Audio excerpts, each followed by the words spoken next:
Hello dear students, आप सभी का फिजिक्स बाय डी.के. भूया की ऑनलाइन क्लासेस में स्वागत है। हमारा टॉपिक यानी लेसन नंबर 5 चल रहा है और इसमें हमने 2 इम्पोर्टेंट वीडियो अपलोड कर दिए हैं, इलेक्ट्रिक करंट एंड करंट डेल्स। दोनों चीजों को हमने अच्छे से पढ़ लिया है। आप सभी स्टूडेंट्स से निवेदन है कि आप वीडियो को वॉच करें, उसको अच्छे से नोट्स बनाइए एंड उसका फीडबैक जरूर दें। बहुत कम स्टूडेंट हैं जो वीडियो को वॉच कर रहे हैं, एक अच्छी बात नहीं है। ऑनलाइन सिस्टम चल रहा है, ऑफलाइन हम स्कूल के अंदर क्लासेस को कंडक्ट नहीं करवा रहे, नहीं लगा पा रहे हैं। तो हमारा मकसद है कि हम आपको ऑनलाइन के माध्यम से वीडियो आपके पास पहुंचे, वो सामग्री आपके पास पहुंचे, ताकि उन वीडियो को देखकर आप उन चीजों को समझ सकें और अपने सिलेबस को पूरा कर सकें। 24 घंटे आपके दिन होते हैं, 24 घंटे के अंदर हम 40 से 50 मिनट का वीडियो अपलोड करते हैं। क्या वो वीडियो आप पूरा नहीं वॉच कर सकते? उसको आप देख नहीं सकते और देखकर अपने नोट्स नहीं बना सकते? कुछ चीजें उसमें समझ में नहीं आ रही है तो हमसे पूछ सकते हैं। हम सदैव आपकी सेवा के लिए तैयार हैं। हमारा प्रयास है कि आपको हर चीज बड़े शानदार तरीके से कंप्लीट करवाया जाए ताकि आपको अच्छे से समझ में आए।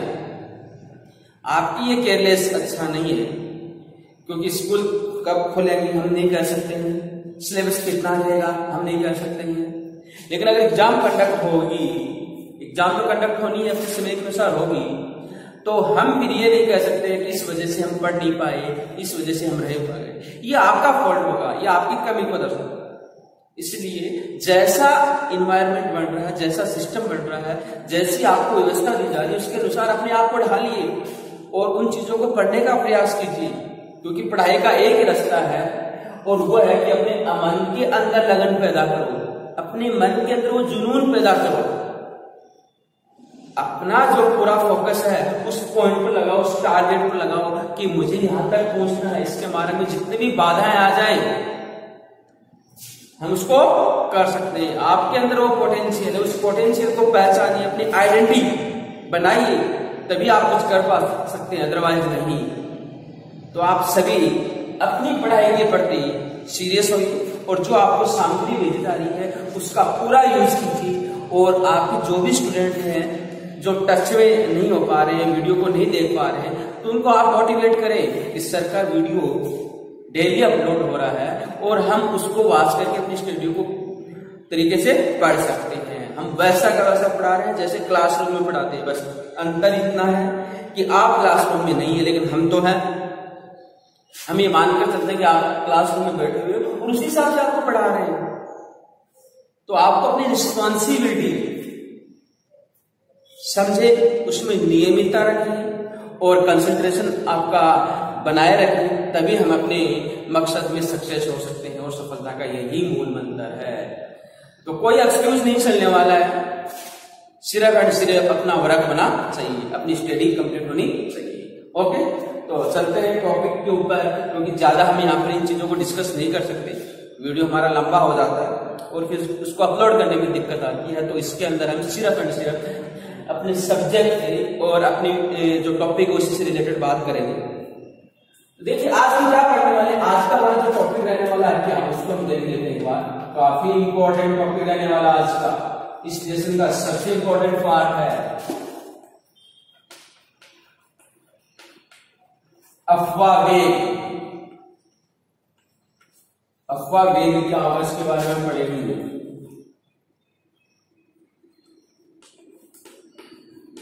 ड्रिफ्ट वेलोसिटी, ड्रिफ्ट वेलोसिटी क्या होती है इसके बारे में डिस्कस किया जाएगा, वेरी इंपॉर्टेंट है। जिसको हम वी से व्यक्त करेंगे, वी का मतलब वेलोसिटी, डी का मतलब ड्रिफ्ट, ड्रिफ्ट वेलोसिटी। तो आज हम पढ़ने वाले हैं अफवाह वेग क्या होगा। अफवाह वेग क्या है, वेरी इंपॉर्टेंट, इस लेसन का सबसे इंपॉर्टेंट कॉन्सेप्ट है। इस कॉन्सेप्ट से हम इलेक्ट्रिक करंट को समझ पाएंगे कि एक्चुअल में इलेक्ट्रिक करंट क्या है, जो हमने इससे पहले वाले लेसन में, पहले वाले वीडियो में हमने डिस्कस किया था, इलेक्ट्रिक करंट और करंट डेंसिटी। थोड़ा सा मैं रिकॉल कर लेता हूँ कि इलेक्ट्रिक करंट का मतलब ये हुआ कि अगर कोई कंडक्टर है, उसी कंडक्टर से t समय में क्यों आवेश फ्लो करता है, तो क्यों अपॉन टी का जो रेशियो आएगा, क्यों अपॉन टी का जो रेशियो आएगा वो इलेक्ट्रिक करंट के मैग्नीट्यूड को रिप्रेजेंट करता है कि किसी चालक में टी समय में क्यों आवेश फ्लो करते हैं। तो आवेश और समय का जो रेशियो होगा वो हमें करंट के मैग्नीट्यूड को बताएगा, करंट का परिमाण बताएगा कि उसका कितना मान है। और कंडक्टर में आवेश जो फ्लो कर रहे हैं, आवेश जो फ्लो हो रहे हैं, उसी को हम क्या करें, करंट कहते हैं। वही हमारा क्या कहलाता है, करंट कहलाता है। और इसका ऐसा यूनिट देखना, ऐसा यूनिट इसका क्या होता है, एम्पियर, ऐसे इसका एम्पियर होता है। सबसे इंपॉर्टेंट, और इसकी दिशा होते हुए भी अदिश राशि है, सबसे इंपॉर्टेंट दिशा है इसकी दिशा होती है प्लस आवेश से माइनस आवेश की तरफ, इसकी दिशा प्लस आवेश से माइनस आवेश की तरफ, अर्थात इलेक्ट्रॉन की दिशा के विपरीत होती है। इसकी दिशा होते हुए इसको किस श्रेणी में रखा गया है, अदिश श्रेणी में रखा गया है, सबसे इंपॉर्टेंट। और अदिश श्रेणी में क्यों रखा गया है, क्यों, ये सदिश गुणधर्म यानी सदिश योग के नियम का पालन नहीं करती है, इसलिए इसको अदिश की श्रेणी में रखा गया है। ठीक है। दूसरा एक महत्वपूर्ण कॉन्सेप्ट हमने पढ़ा था, धारा घनत्व। धारा घनत्व जी, एक धारा घनत्व एक पॉइंट का फंक्शन है, एक पॉइंट पर डिपेंड करता है कि जैसे ये कंडक्टर था, ये कंडक्टर है, अगर इस कंडक्टर के अंदर, इस कंडक्टर के अंदर आई करंट फ्लो कर रहा है, इस कंडक्टर के अंदर आई करंट फ्लो कर रहा है, और हम मान कर सकते हैं आई का मान 2 एम्पियर है। अगर इस कंडक्टर के अंदर 2 एम्पियर करंट फ्लो कर रहा है, तो इसका अर्थ ये होगा कि ये जो 2 एम्पियर है इस होल में से, इस पूरे में से जा रहा है, इस पूरे में से होगा। अगर मैं इसी पॉइंट पर बात करूं कि इसी पॉइंट पर कितना होगा, तो मैं नहीं डिसाइड कर सकता, नहीं बता सकता। इसके लिए मुझे अनदर कॉन्सेप्ट की होगा, इस पर क्या होगा, इस वाले पॉइंट पर अलग होगा, इस वाले पॉइंट पर अलग होगा, यहाँ अलग होगा, यहाँ अलग होगा और यहाँ अलग होगा। तो किसी पॉइंट विशेष पर करंट को डिफाइन करने के लिए अनदर कॉन्सेप्ट लेके आए, वो क्या कहलाया, धारा घनत्व। और धारा घनत्व को हम किससे व्यक्त करते हैं, जे से। अगर ये जो है, ये पॉइंट है, इस पॉइंट का यदि हम क्रॉस सेक्शन निकालें, तो अगर इस पॉइंट का क्रॉस सेक्शन ds है, इस पॉइंट का क्रॉस सेक्शन ds है, और इस पॉइंट में से इधर से मान लें कि डेल आई करंट फ्लो हो रहा है, डेल आई करंट फ्लो हो रहा है, तो J बराबर हमारे पास आएगा करंट अपॉन एरिया, उस क्रॉस सेक्शन से एरिया, तो J बराबर del I upon del S होगा। कब, जब ये जो क्रॉस सेक्शन है ये इस करंट के डायरेक्शन के परपेंडिकुलर है, करंट के डायरेक्शन के परपेंडिकुलर रखा हुआ है। सपोज इसको ऐसे मान लो, इसे, तो this is the direction of current, ये करंट की डायरेक्शन है, ये करंट की डायरेक्शन है, और यही डायरेक्शन एरिया की है। एरिया यू है, तो एरिया की डायरेक्शन, एरिया की सदिश राशि है, तो एरिया की डायरेक्शन सदैव पृष्ठ के लंबवत और इधर होती है, तो आई की डायरेक्शन में नहीं, एस की डायरेक्शन है, दोनों सेम डायरेक्शन में है, तो J बराबर आई अपॉन एस, J बराबर आई अपॉन एस होता है। ठीक है, यहाँ इसको अगर डेल आई है, इसको डेल एस मान लेते हैं वहां से, तो J बराबर del I upon del S. लेकिन यदि इसको मैंने घुमा दिया, एक यू रखा था मेरे पास क्रॉस सेक्शन का, इसको यू घुमा दिया, फिर इसको यू बना दिया, इसको यू बना दिया, करंट की डायरेक्शन ये, इसका डायरेक्शन, ये करंट की डायरेक्शन है। अगर डेल आई इस एरिया से डेल आई है, तो इस पोजीशन में अब देखिए यहां से इसका जो सदिश क्षेत्रफल की डायरेक्शन होगी वो ds की होगी, इसी का ds, ये ds की डायरेक्शन है। इन दोनों के मध्य का एरिया कितना आ गया, थीटा आ गया। जब दोनों एरिया है वो करंट के परपेंडिकुलर रखा हुआ है, तब हमारे पास ये फॉर्मूला बनता है। लेकिन जब एरिया और करंट के मध्य एंगल थीटा परपेंडिकुलर नहीं है, करंट के मध्य और ds के मध्य एंगल थीटा है, तो हमें क्या करना है कि एरिया का वह कंपोनेंट काम में लेना है, वो कंपोनेंट यूज करना है जो आई की डायरेक्शन में होगा, जो आई की डायरेक्शन में होगा, और इस डायरेक्शन में इसका जो कंपोनेंट होगा तो इसके साथ कौन थीटा हमारा पे हो जाएगा ds cos थीटा, और ये इसका परपेंडिकुलर घटक है ds sin थीटा। ये काम में नहीं आने वाला, यही होगा जो हमें जे के रूप में डिफाइन करेगा। तो इस वाले कंडीशन में जे का जो फॉर्मूला आएगा वो कितना आएगा, del I upon del S cos theta, ठीक है। जे बराबर del I upon del S cos theta, और जे है वो एक वेक्टर क्वांटिटी है। जे क्या है, वेक्टर क्वांटिटी सदिश राशि है, और इसकी दिशा वो होगी जो कि आई की दिशा होगी। इसकी दिशा वो होगी तो किसकी दिशा होगी है, आई की दिशा, जबकि आई क्या है अदिश राशि। यहां से आई की वैल्यू निकालो, डेल आई बराबर क्या आएगा, J del S cos theta.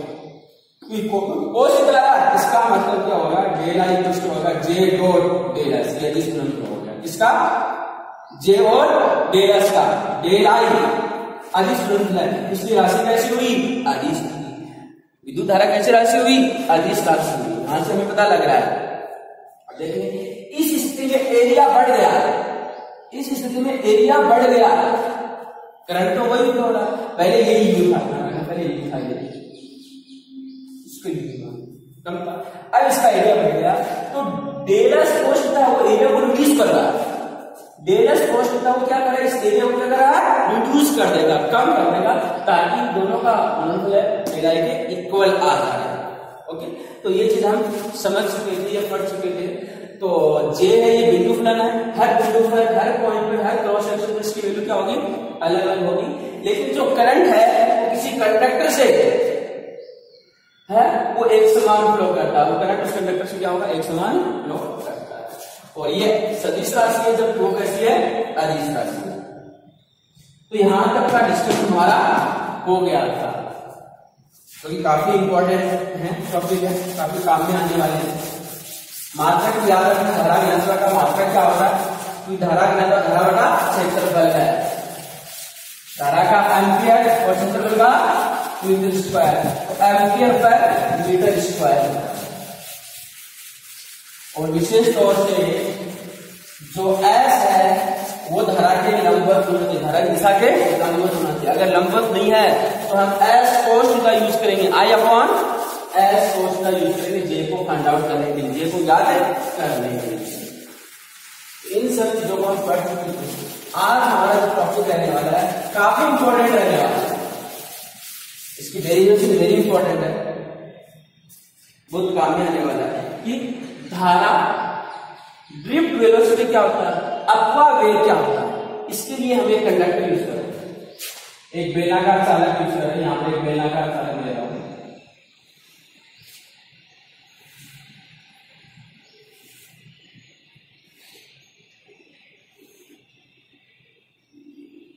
ये एक बेलनाकार चालक है, और हम जानते हैं चालक के अंदर बहुत सारे एटम होते हैं, चालक के अंदर बहुत सारे एटम होते हैं, और एटम के अंदर क्या होते हैं, फ्री इलेक्ट्रॉन्स होते हैं।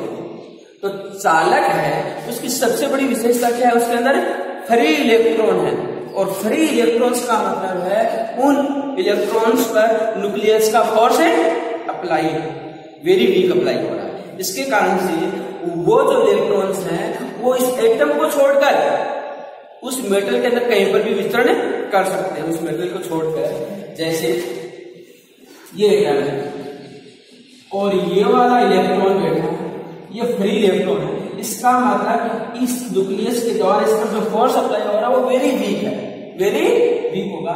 इसलिए ये क्या होगा, आगे दूसरा एटम है, दूसरा एटम हल्का से इसको भी अप्लाई करेगा, तो ये इसके चारों रिवॉल्व कर रहा है तो इसको आकर्षित करेगा, इसके चारों रिवॉल्व करेगा, फिर ये रिवॉल्व कर लेगा, फिर आगे दूसरा इसके चारों रिवॉल्व कर देगा, फिर आगे इसके चारों रिवॉल्व कर देगा, फिर आगे इसके चारों रिवॉल्व कर देगा। तो इस प्रकार से ये जो इलेक्ट्रॉन्स है ये इस क्रिस्टल के अंदर है, ये पूरा अगर क्रिस्टल है तो इस क्रिस्टल के अंदर कहीं पर भी आ जा सकता है, उसके लिए फ्री, इसको हम क्या कहते हैं, फ्री इलेक्ट्रॉन्स कहते हैं।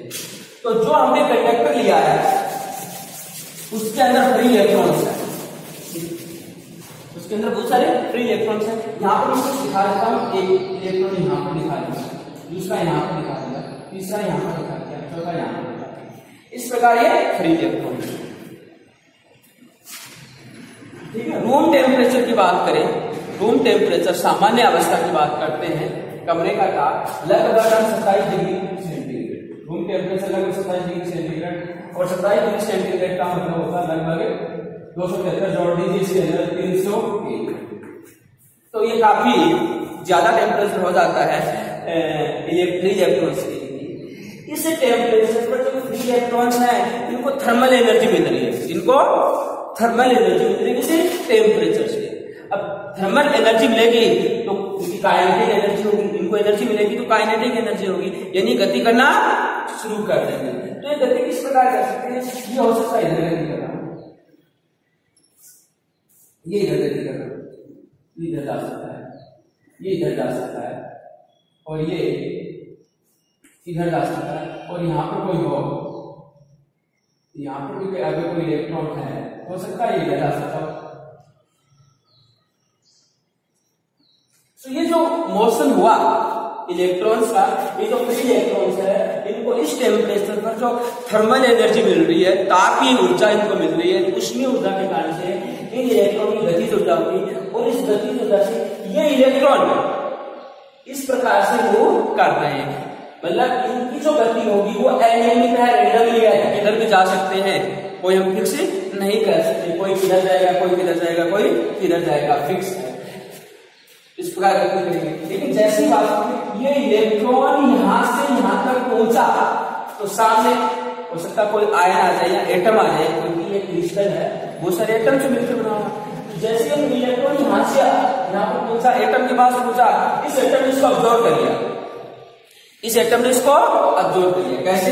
जैसे ये एटम था, ये एटम, ठीक है, इलेक्ट्रॉन्स आ रहा है, जैसे आ रहा है, और सामने ऐसे टक्कर किया, टक्कर होगी तो इसका न्यूक्लियर फोर्स पर लगेगा, तो इसको ये क्या कर लेगा? ऑब्जर्व कर लेगा, इसको ऑब्जर्व कर लेगा। तो इस प्रकार से यहां तक ये गति कर पाए, यहां से क्या हो गया? ऑब्जर्व हो गया। हो सकता है इसका दूसरा फ्री इलेक्ट्रॉन हो, थर्मल एनर्जी मिलेगी तो ये वाला फ्री इलेक्ट्रॉन से निकल जाएगा, ये वाला फ्री इलेक्ट्रॉन से निकल जाएगा। इस प्रकार की प्रोसेस चलता रहेगा, ये प्रोसेस चलता रहेगा। इस प्रक्रिया में ध्यान रखना इसके अंदर फ्री इलेक्ट्रॉन्स में कोई कमी नहीं हो रही, जितने फ्री इलेक्ट्रॉन्स उतना ही है। इस इलेक्ट्रॉन को यहाँ पहुंचे एटम ने ऑब्जर्व कर लिया तो क्या होगा? उसी समय हो सकता कोई दूसरा एटम है वो इलेक्ट्रॉन रिलीज कर दे, इलेक्ट्रॉन रिलीज कर दे, क्योंकि थर्मल एनर्जी को मिल रही है। और इलेक्ट्रॉनों की ये गति है वो क्या हो रही है? एनालिटिक है। इलेक्ट्रॉनों की ये जो गति हो रही है वो क्या हो रही है? एनालिटिक। ये इधर गया, ये इधर गया, ये इधर गया, ये इधर गया, ये इधर गया, और कोई होगा किधर जाएगा? तो गति अनियमित है, रेंडमली है, यादृच्छिक है। तो हम कह सकते हैं कि सभी इलेक्ट्रॉनों की अगर औसत गति निकाले तो वो क्या आएगी? शून्य आएगी। सभी इलेक्ट्रॉनों का औसत वेग निकाले तो क्या आएगा? शून्य आएगा। सपोज ये पहले वाला इलेक्ट्रॉन है, इसको मैं इलेक्ट्रॉन 1 नाम, ये आपका इलेक्ट्रॉन 1 था, इसको इलेक्ट्रॉन 2 नाम देंगे, इसको इलेक्ट्रॉन 3 नाम देंगे, इसको इलेक्ट्रॉन 4 नाम देंगे, ऐसे इसको इलेक्ट्रॉन एन वाला इलेक्ट्रॉन नाम दे। तो इसकी जो ऊर्जा होगी, उस वेग होगा, उसको हम कहेंगे u1। ये u1 वेलोसिटी से मूव कर रहा है, ये u2 से मूव कर रहा है, ये u3 से करेगा, इसकी u4 होगी, और इसकी कितनी आएगी? u5। इस वेलोसिटी से मूव कर रहे हैं। तो इस अवस्था में इनका जो औसत वेग आएगा वो कितना आएगा? शून्य। औसत वेग निकालेंगे तो औसत वेग क्या आने वाला है? शून्य आने वाला है। क्यों आने वाला है? क्योंकि सभी रैंडमली अनियमित रूप से गति कर रहे हैं। ज्यादा हो गई, इसके अंदर आपको दिख नहीं रहा होगा, क्लियर? तो हम देखते हैं, इसको क्लियर करवाने का प्रयास करते हैं क्या होने वाला है।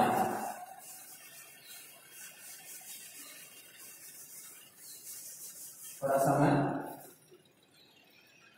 दोबारा बनाता हूं इसको और देखता हूं। एक इलेक्ट्रॉन ये था, किधर गया? ये U1 है, U1 वेलोसिटी। यहां वाला इलेक्ट्रॉन था, ये इधर गया, इधर गया। इसकी U2 वेलोसिटी। यहां वाला इलेक्ट्रॉन था, वो इधर गया, वो इधर जाएगा, ये हो जाएगा U, 3 हो जाएगा। एन और कोई इलेक्ट्रॉन यहाँ वाला इलेक्ट्रॉन था वो उधर चला गया, ये एन का मान लेते हैं, तो ये हो जाएगा UN। तो इस प्रकार से इनकी गति क्या हो गई है, अनियमित हो गई है। गति क्या होगी, अनियमित। अगर इन सभी मुक्त इलेक्ट्रॉनों की वेग का औसत निकालें तो क्या आएगा, देखिए U1 plus U2 plus U3 plus plus UN, तो इसमें क्या आने वाला है, 0 आने वाला है। ध्यान दें ये 0 आना की वेरी इंपॉर्टेंट है कि जब किसी चालक को किसी बाह्य स्रोत से नहीं जोड़ रखा, बाह्य स्रोत से नहीं जोड़ रखा है, जब किसी चालक को बाह्य स्रोत से नहीं जोड़ रखा है तो उसके अंदर उपस्थित मुक्त इलेक्ट्रॉन उष्मीय दाब के कारण अनियमित रूप से गति करते हैं और इन सभी मुक्त इलेक्ट्रॉनों की का औसत वेग 0 प्राप्त हुआ। औसत वेग 0 प्राप्त हुआ। अगर औसत वेग 0 हुआ तो इसका मतलब हुआ इसी कंडक्टर के अंदर आवेशों का नेट प्रवाह 0।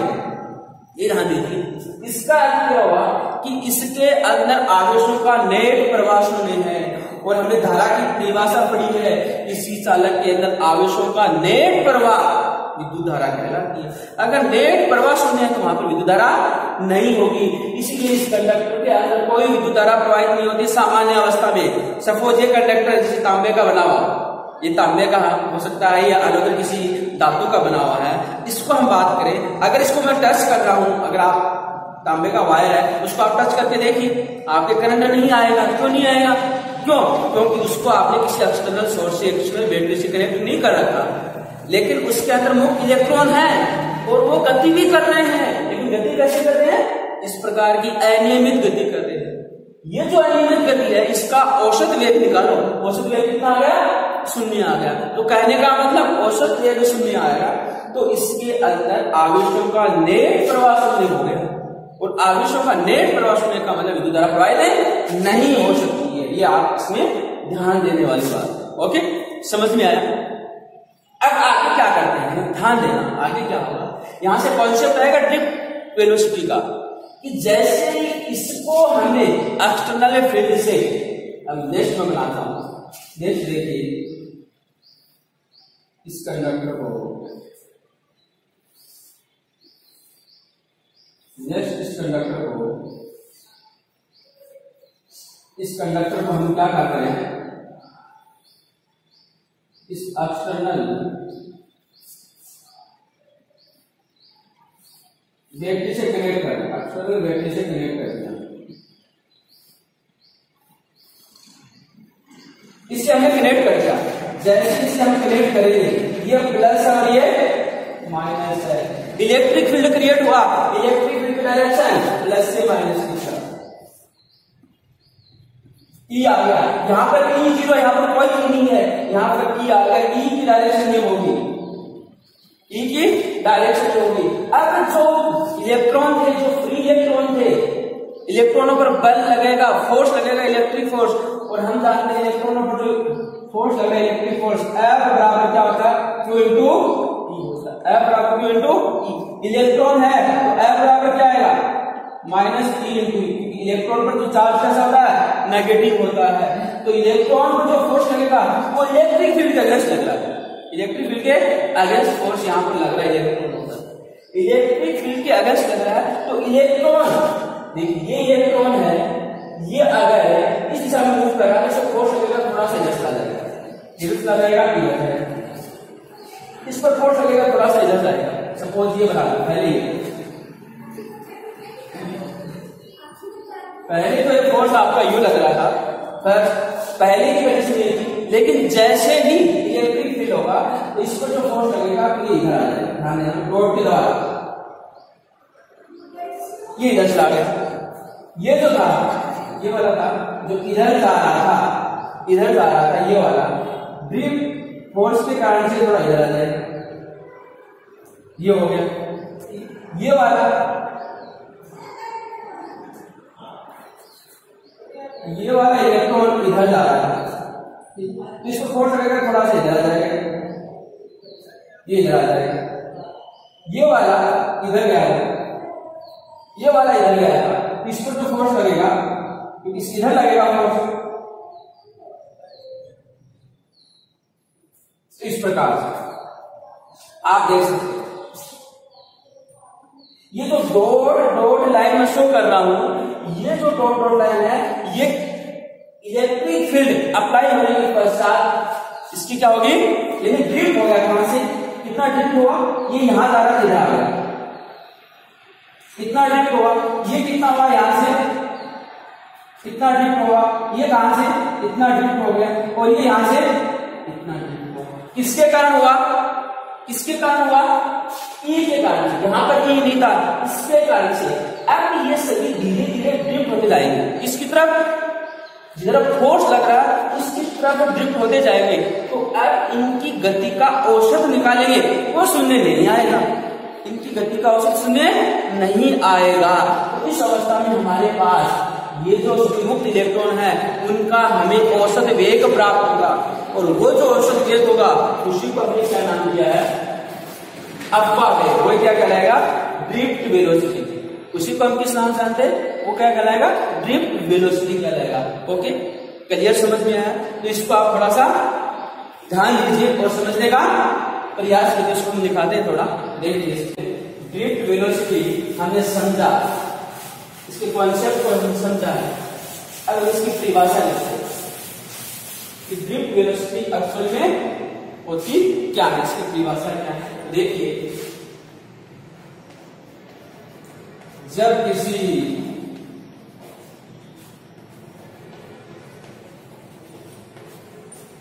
चालक को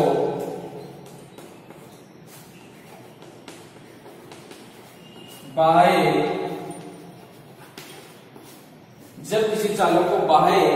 विद्युत स्रोत से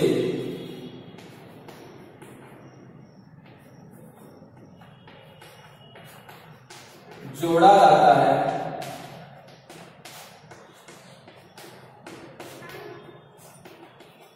जब किसी चालक को बाह्य विद्युत स्रोत से जोड़ा जाता है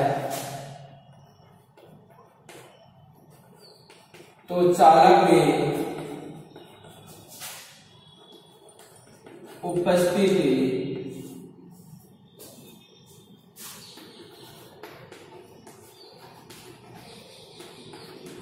इलेक्ट्रॉन द्वारा, जब किसी चालक को बाह्य विद्युत स्रोत से जोड़ा जाता है तो चालक में उपस्थित इलेक्ट्रॉनों द्वारा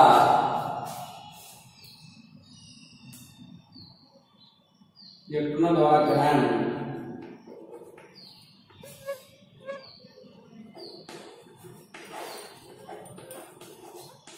अधिकतम वेग का औसत, अधिकतम वेग का औसत अपवाह वेग, अधिकतम वेग का औसत अपवाह वेग, ड्रिफ्ट वेलोसिटी, ड्रिफ्ट वेलोसिटी का औसत अपवाह वेग है, अपवाह वेग कहलाता है। इसे वीडी से व्यक्त करते हैं, वीडी से व्यक्त करते हैं। तो इसका सूत्र जो आ रहा है यहां बता देते हैं, सूत्र हम डिराइव करेंगे। तो इसका जो सूत्र होगा, अपवन वेग का सूत्र होगा, वो होता है V D equals to minus E capital E upon M into two. यह फॉर्मूला हम ड्राइव करने वाले हैं, वेरी इंपॉर्टेंट फॉर्मूला है जिसको हम अभी यहाँ ड्राइव करने वाले हैं, इसको स्थापित करने वाले हैं। तो ये हमारे पास आने वाला है। देखिए परिभाषा एक बार फिर पढ़िए, काफी इंपॉर्टेंट परिभाषा है कि जब किसी चालक को बाह्य विद्युत स्रोत से जोड़ा जाता है तो चालक में उपस्थित इलेक्ट्रॉन, चालक में उपस्थित मुक्त इलेक्ट्रॉन बताते हैं, चालक में उपस्थित मुक्त इलेक्ट्रॉनों, चालक मुक्त इलेक्ट्रॉनों द्वारा ग्रहण अधिकतम वेग का औसत अपवा वेग कहलाता है। इसे Vd से व्यक्त करते हैं और इसका जो सूत्र है अभी डिराइव करेंगे, अभी स्थापित करेंगे, वो कितना आएगा, Vd बराबर माइनस ई का इलेक्ट्रॉन पर आवेश, ये इलेक्ट्रॉन पर आवेश है, कैपिटल ई विद्युत क्षेत्र, हमने जो एक्सटर्नल फील्ड अप्लाई किया विद्युत क्षेत्र ई है, एंड टो होता है विश्रांति काल, तो होगा विश्रांति काल। और विश्रांति काल क्या होता है कि चालक के अंदर जो मुक्त इलेक्ट्रॉन है वो इस प्रकार से गति करेगा और इसके सामने दूसरा जैसे आयन आएगा उसी से वो टक्कर करेगा तो आयन से कोलाइड होता है तो ये इसको अब्जॉर्ब कर लेगा। तो यहां से यहां तक जो उसने दूरी तय की और इस दूरी तय करने में जो उसको समय लगा उन समयों का औसत है वो कहलाता है टो। इसको हम कहते हैं विश्रांति काल, रिलैक्सेशन टाइम कहलाएगा। कि मुक्त इलेक्ट्रॉन द्वारा दो क्रमागत टक्करों के मध्य सपोज यहां से स्टार्ट टक्कर हुआ, सपोज यहां से टक्कर दी, इसके पश्चात इधर से आ गया ये टक्कर दी, तो यहां से यहां तक दो टक्कर होगी। तो इन दो टक्करों के मध्य जो समय लगेगा, यहां से यहां तक जाने में जो समय लगेगा उस समय का हम औसत निकालते हैं, वो कहलाता है विश्रांति काल कहलाएगा। तो यहाँ पर यही तो होता है, यहाँ पर यही तो होगा कि जैसे जैसे मुक्त इलेक्ट्रॉन था ये यहां से यहां गया, इधर ड्रिप हुआ, ये मैंने आपको ड्रिप का जो डॉट दिखा रहा है ये ड्रिप है, डॉट दिखा रहा है क्या होगा, ड्रिप हो गया है। तो यहां से यहां तक गया, यहाँ कोई आयन था या कोई एटम था, उसी से टक्कर की और टक्कर के पश्चात उसका वेग 0 हो जाएगा, फिर वो वापस अधिकतम वेग प्राप्त करेगा, फिर 0 होगा, फिर उसका अधिकतम वेग प्राप्त होगा। ये बार बार होता रहता है, होता रहता है इस प्रोसेस में।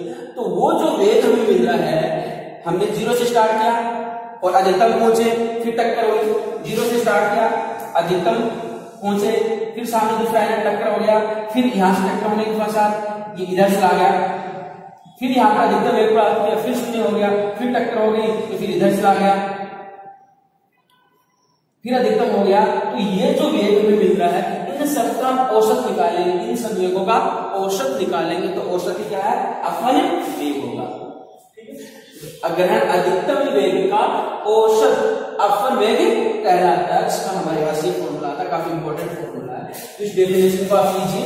आगे हम करते हैं, ये हमारा फर्स्ट डायग्राम था, इसको यहाँ से उतार देता हूं।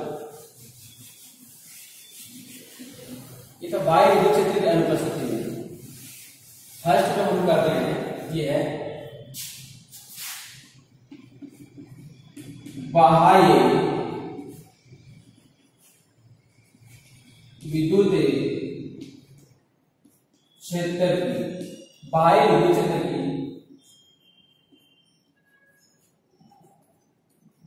अनुपस्थिति, दिख रहा है आपको, मैं चेक कर लेता हूं।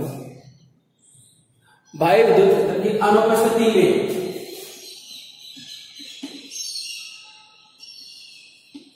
मुक्त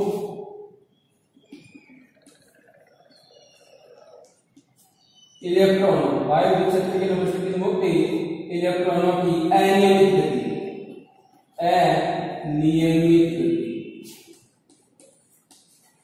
ठीक है। और ये क्या है, सेकंड केस हम यहां देखते हैं तो यहां पर क्या हो रहा है, बाह्य विद्युत क्षेत्र, बाह्य विद्युत क्षेत्र की उपस्थिति में, बाह्य विद्युत क्षेत्र की उपस्थिति में मुक्त इलेक्ट्रॉनों की यानी ये अपवन वेग है, ये अपवन वेग, ओके।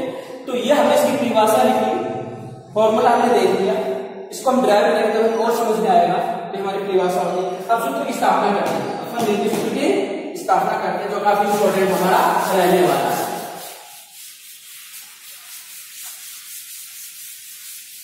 तो इस डेरिवेशन को थोड़ा सा कॉम्प्लिकेटेड हो सकता है, थोड़ा सा आपको लग सकता है डिफिकल्ट, नया कॉन्सेप्ट आ रहा है तो थोड़ा समझने में दिक्कत हो सकती है, लेकिन अगर आप इसको 2 बार वॉच करेंगे इस वीडियो को तो आपके अच्छे से समझ में आने वाला है। और वेरी इंपॉर्टेंट है, बोर्ड एग्जाम के साथ बहुत बार क्वेश्चन इसमें से आया हुआ है। देखिए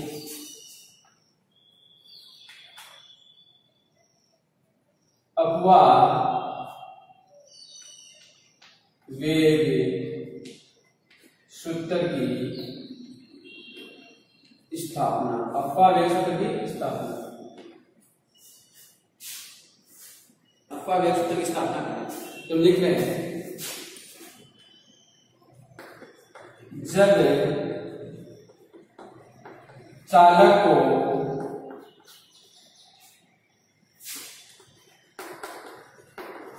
बाह्य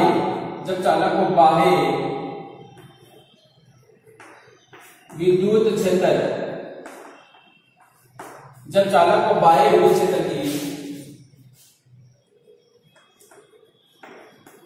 अनुपस्थिति, जब चालक को बाह्य विद्युत क्षेत्र की अनुपस्थिति में रखा जाता है तो उसमें ऊर्जा के कारण, मुक्त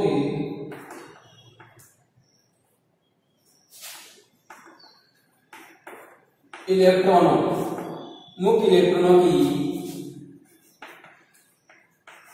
अनियमित गति होती है, मुक्त इलेक्ट्रॉनों की अनियमित गति होती है।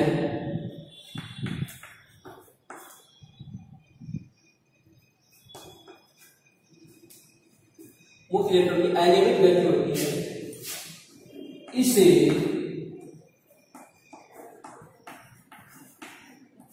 अनियमित गति का औसत मान 0 होता है।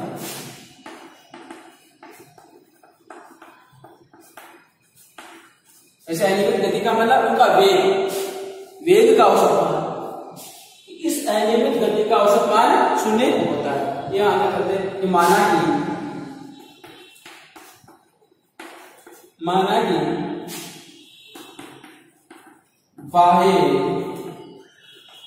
विद्युत क्षेत्र की अनुपस्थिति में, बाह्य विद्युत क्षेत्र की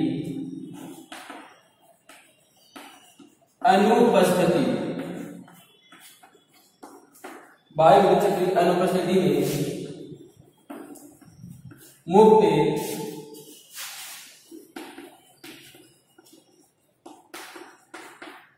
इलेक्ट्रॉनों का वेग, मुक्त इलेक्ट्रॉनों का वेग क्रमशः है, मुक्त इलेक्ट्रॉन का वेग क्रमशः है u1, u2, u3 dash un है तो डैश u1 है तो वेग का औसत मान, तो वेग का औसत मान क्या आएगा, u लिख दे औसत मान u, और u बराबर हमारे पास क्या आएगा u1 plus u2 plus u3 plus un upon n, और ये किसके बराबर आ गया 0 के बराबर, ये किसके बराबर आएगा 0 के बराबर। इसका क्वेश्चन नंबर, ये कॉन्सेप्ट हमें समझते हैं। कौन सी कंडीशन है, ये फर्स्ट वाली कंडीशन, ये कौन सी कंडीशन, ये है फर्स्ट वाली कंडीशन है कि हमने क्या लिखा कि जब चालक को बाह्य विद्युत क्षेत्र की अनुपस्थिति में रखा जाता है तो उसमें ऊर्जा के कारण मुक्त इलेक्ट्रॉनों की अनियमित गति होती है। इस अनियमित गति का औसत मान क्या आता है 0 आता है। और हम ये देख चले कि माना कि बाह्य विद्युत क्षेत्र की अनुपस्थिति में ऊपर वाला मुक्त इलेक्ट्रॉनों का वेग क्रमशः u1, u2, u3 dash u1 है तो वेग का औसत मान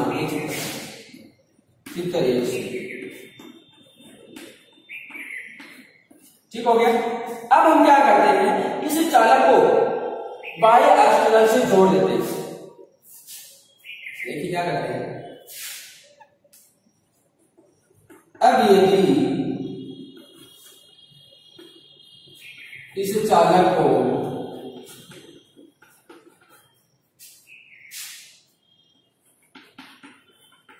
बाह्य विद्युत स्रोत से जोड़ दिया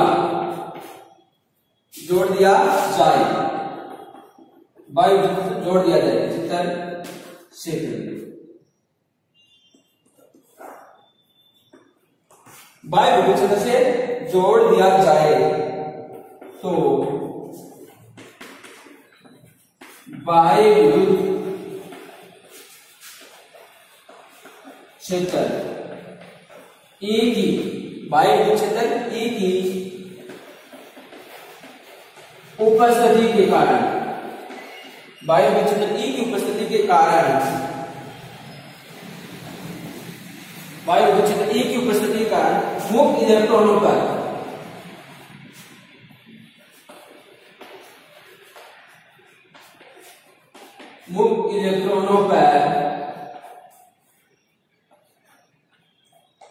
E के विपरीत दिशा में, मुक्त इलेक्ट्रॉनों पर E के विपरीत दिशा में विद्युत बल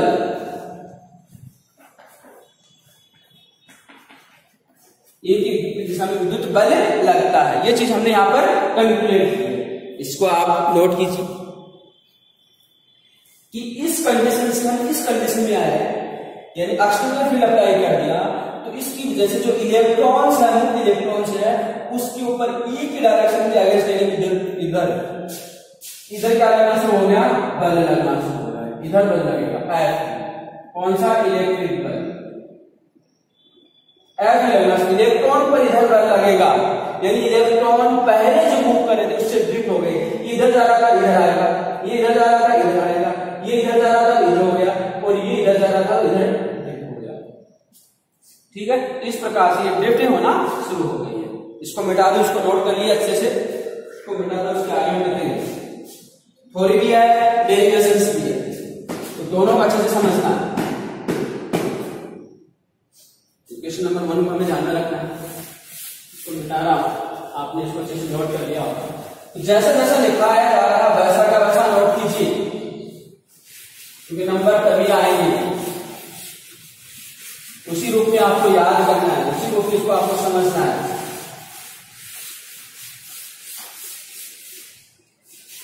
तो ये सबसे इंपॉर्टेंट है इसके अंदर, और वेरी इंपॉर्टेंट, बहुत ही महत्वपूर्ण कॉन्सेप्ट को हम यहाँ पर डिस्कस कर रहे हैं। मुक्त इलेक्ट्रॉन या अपव्यय वेग क्या है उसके बारे में डिस्कस किया जा रहा है। तो क्या लिखा कि विद्युत क्षेत्र E की उपस्थिति के कारण मुक्त इलेक्ट्रॉनों पर E के विपरीत दिशा में विद्युत बल लगता है, विद्युत बल लगता है, विद्युत बल लगता है, जिसके कारण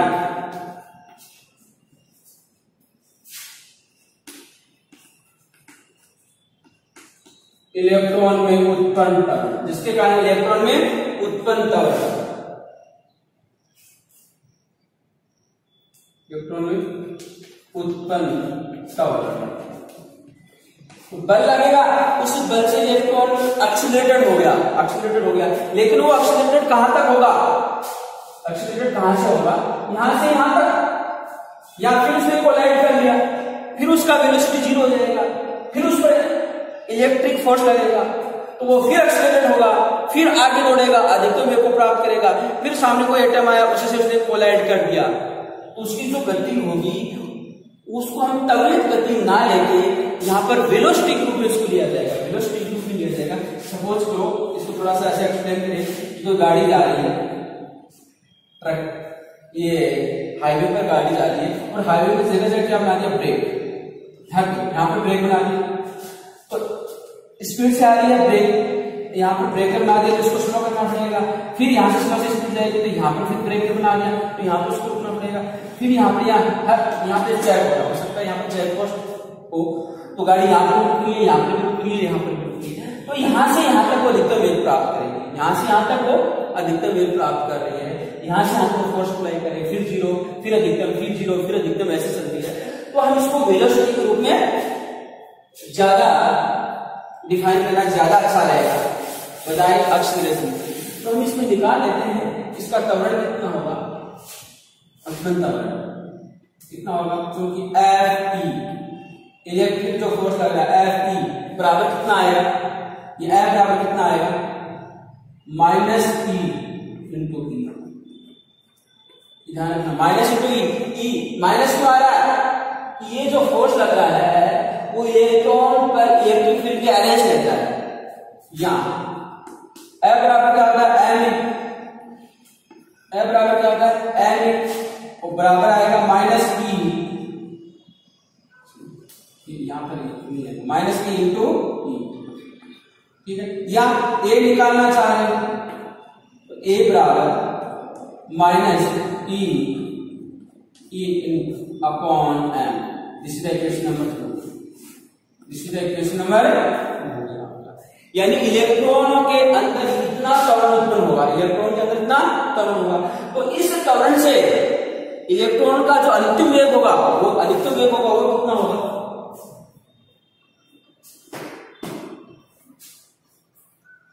इसको मिटा देता हूं, बाद में हम काम में देंगे, इक्वेशन हम बाद में काम में आने वाला है।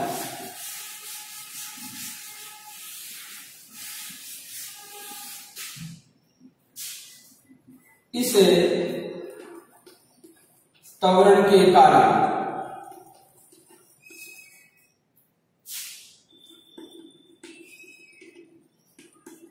इलेक्ट्रॉनों का अंतिम वेग,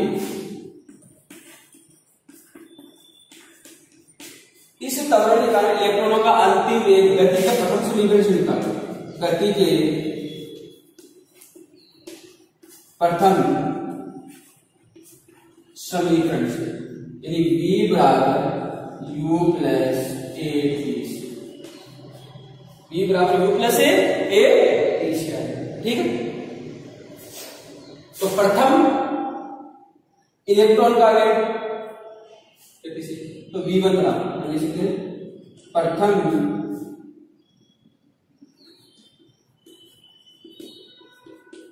इलेक्ट्रॉन का वेग, प्रथम जो मुक्त इलेक्ट्रॉन का वेग कितना होगा, इसको हम कह देंगे v1, v1 बराबर कितना आएगा u1, v1 बराबर क्या आएगा u1, इसको ऐसे लिखो अगर इसको लिखें v1 बराबर u1 प्लस a और इससे भी होगा औसत निकालेंगे, इसको हम तो कर देंगे, ठीक है। तो इसको हम जो समय लगता है वो इसको हम लेंगे t1, क्या होगा t1। इसी प्रकार देखते हैं हम ले सकते हैं तथा v2 इसी प्रकार दिखेगा, लेंगे तो v2 बराबर कितना आएगा, v1 तो v2 बराबर कितना आएगा u2, सदिश फॉर्मूले को, तो u2 बराबर v2 बराबर u2 plus a t2, acceleration समय एक समान होगा, एक्सीलरेशन समय एक समान होगा, ठीक है। और डैश डैश vi करना चाहिए, तो vi कितना होगा, देखो कितना होगा vi, एनीवे तो vi बराबर कितना आएगा un प्लस a tn, ठीक है। ये समीकरण आपका बन गया 2 और ये समीकरण बन गया आपका 3, ये पूरा समीकरण यहां से यहां तक का, यहां से यहां तक का समीकरण कितना हो गया 3, यहां से इसको मिलाते समीकरण कितना बन गया 3 बन गया, ठीक है। अब हमें निकालना है कि ये जो वेग इन्होंने प्राप्त कर लिया, इससे v1 प्राप्त कर लिया, इससे v2 प्राप्त कर लिया, इससे v3 v4 और vn प्राप्त कर लिया, इनका औसत ही हमारा अपवन वेग है, इनका औसत ही हमारा क्या है अपवन वेग होगा। अतः है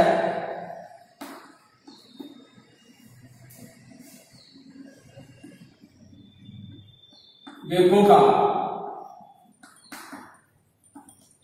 औसत, अतः वेगों का औसत, ठीक है। और वेगों का जो औसत है वो कितना आएगा, इसको मुझे रफ करना पड़ेगा। अतः वेगों का औसत निकालें तो औसत कितना आएगा हमारे पास, इसको हम कह रहे हैं v एवरेज। तो v बराबर क्या आएगा, v1 plus v2 plus plus vn upon n, ये होगा v1 v2 vn, v1 v2 plus plus n upon n से इसको डिवाइड कर दीजिए। अब इसकी वैल्यू समीकरण 3 से रखो, क्या करेंगे, समीकरण 3 से तो क्या आएगा, v एवरेज कुछ क्या आएगा, इसको हम क्या लिखेंगे, v1 का आ रहा हमारे पास u1 plus a t1 plus, इसको मिटा कर यहां से थोड़ा और पहुंचाना पड़ेगा, इस समीकरण 2 भी रखना पड़ेगा, समीकरण 2 यहाँ a बराबर बाकी काम में आएगा माइनस e अपॉन n, इसको हम यहाँ अलग कर, तो यहां से देखिए हमारे पास है, इसको हम समीकरण 3 में यूज करेंगे, देखिए क्या आने वाला है, समीकरण 3 से क्या आने वाला है, इसको हम यूज करेंगे। तो v एवरेज बराबर क्या आ रहा है, u1 plus a t1 plus u2 plus a t2 plus plus un plus a tn upon n, या एवरेज v बराबर क्या है, इनको एक साथ रखो, u1 plus u2 plus un upon n, इनको एक साथ रखो, u1 u2 plus plus un upon n को हमने एक साथ रखा। आगे देखिए प्लस क्या बच गया, प्लस a सब में कॉमन आ रहा है, a को निकालो, a को कॉमन निकाल दिया और अंदर क्या बच गया, t1 plus t2 plus t3 plus plus tn upon ये क्या समीकरण 1 से क्या है, समीकरण 1 से u1 plus u2 plus u3 plus plus un upon n equals to 0, ये पहले हम कर चुके। अतः हमारे पास क्या है, अतः v बराबर क्या आएगा, इसको 0 कर दिया, 0 प्लस a, इसको मत कर 0 प्लस a 2, इसका समीकरण 3, इसको 4 करें, जहां टो क्या है, इसको बोला जाएगा टो, ग्रीक वर्ड है टो, और टो को हम क्या करें, t1 plus t2 plus t3 plus plus tn plus plus tn upon n, ये करेंगे, ठीक है। दो क्रमागत टक्करों में लगे समय का औसत मान है, क्या है, दो क्रमागत टक्करों में लगे,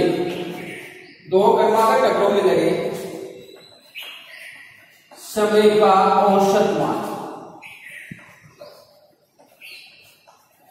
दो क्रमागत टक्करों में लगे समय का औसत मान, इसे विश्रांति काल कहते हैं, विश्रांति काल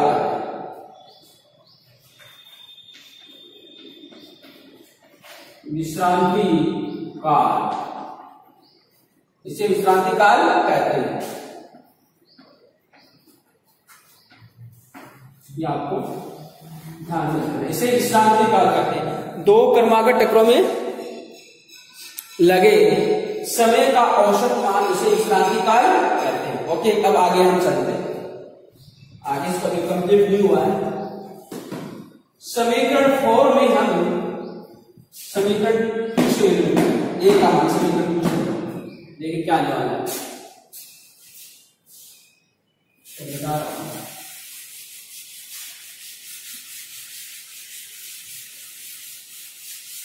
देखिए क्या आने वाला है।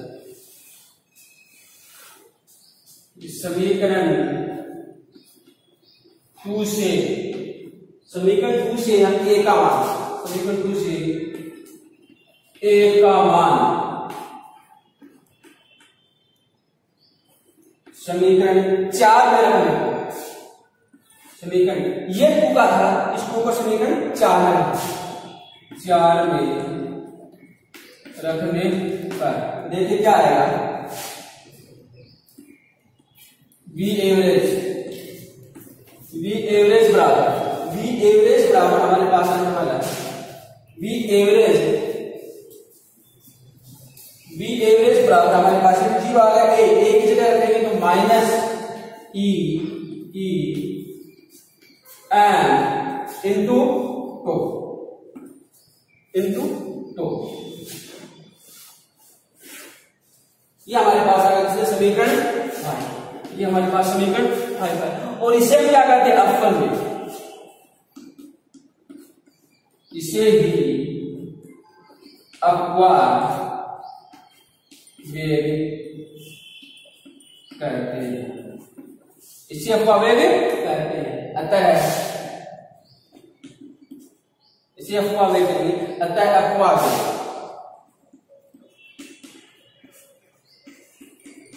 इसको हम VD से वेग करते हैं। ये VD आएगा। इसी औसत वेग को हम अपवाद वेग कहते हैं। तो VD बराबर हमारे पास क्या आएगा minus E into E upon N into two. यह फॉर्मूला हमारे पास आ चुका है। दिस इज इक्वेशन नंबर 6 जो आपने आपको शुरू में बताया था कि औसत वेग निकालेंगे, उस औसत वेग का एवरेज निकालेंगे तो एवरेज जो आएगा वही हमारा क्या होगा अपवन वेग कहलाएगा। तो अपवन वेग का फॉर्मूला हमारे पास आएगा। ड्रिफ्ट वेलोसिटी क्या हुई कि जब किसी चालक को बाह्य एक्सटर्नल फील्ड से जोड़ देते हैं तो उसके अंदर जो मुख्य इलेक्ट्रॉन है उस पर इलेक्ट्रिक फील्ड के अगेंस्ट फोर्स लगता है और ये दूसरे आयन से टकराने से पूर्व अधिकतम वेग प्राप्त कर लेते हैं। अधिकतम वेग प्राप्त कर लेते हैं।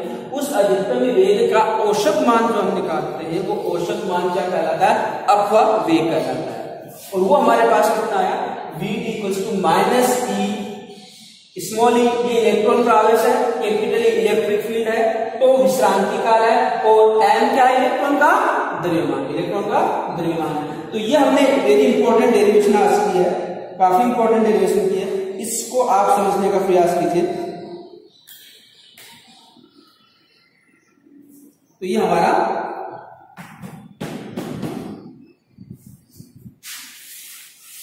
तो इसमें जैसे क्या है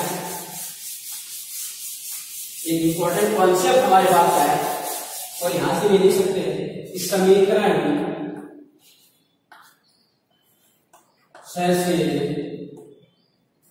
समीकरण 6 में माइनस ये दर्शाता है कि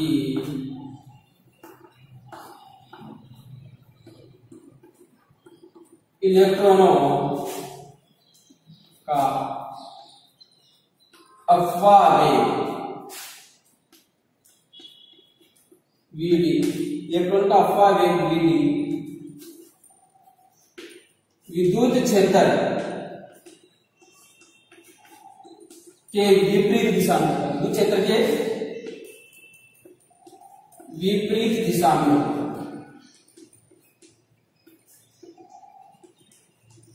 विद्युत क्षेत्र के विपरीत दिशा में होता है। यह हमें इसके बारे में जानकारी देता है। तो ओके, आज हमने इलेक्ट्रॉन के अपवाह वेग के बारे में डिस्कस किया। एक वेरी इंपॉर्टेंट कॉन्सेप्ट है। 2 नंबर का क्वेश्चन आता है कि अपवाह वेग को परिभाषित कीजिए तथा इसका सूत्र स्थापित कीजिए। तो परिभाषित जो परिभाषा मैंने दी है वो लिखनी है एंड इसका डेरिवेशन यहां से यहां तक करना है कि V D minus small E capital E M upon tau. Minus electron पर आवेश है, कैपिटल ई जो हमने एक्सटर्नल इलेक्ट्रिक फील्ड अप्लाई किया वो है, एंड टो विश्रांति काल। विश्रांति काल क्या है कि इलेक्ट्रॉन यहां से यहां तक पहुंचेगा तो आयन से या एटम से टक्कर करेगा। टक्कर करने के पश्चात वो फिर अपने द्वितीय वेग को प्राप्त करेगा, फिर टक्कर करेगा, टक्कर करने के पश्चात फिर अपने द्वितीय वेग को प्राप्त करेगा। तो 2 क्रमागत जो टक्कर है उन टक्कर में जो समय लगा उस समय का हम औसत निकालते हैं। औसत क्या कहलाता है? विश्रांति काल कहलाता है। उसको हम टो के नाम से जानते हैं।